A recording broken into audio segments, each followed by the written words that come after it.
Hello everyone, welcome to another video. In this video I will show you how to turn off comments on YouTube channel. So if you want to completely turn off your comments, this video is for you. So the first thing you have to do is go to your channel, go to your YouTube studio, and from your YouTube studio, as you can see, once it's loaded up right here, we can go to our settings, and from our settings we can go to community and we can go to defaults.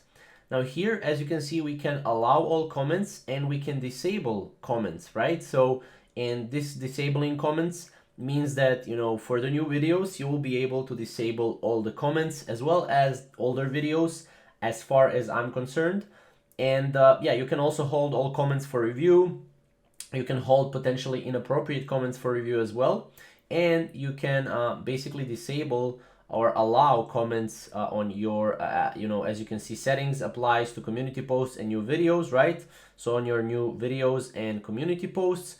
But yeah, this is how you disable. Just click disable and then you click save, and you'll be able to disable or turn off all the comments on your YouTube channel. So now not a single person will be able to comment on your YouTube channel. So that's pretty much how to do it. If you have any questions regarding this process, comment down below and subscribe to this channel for more. Thank you guys for watching.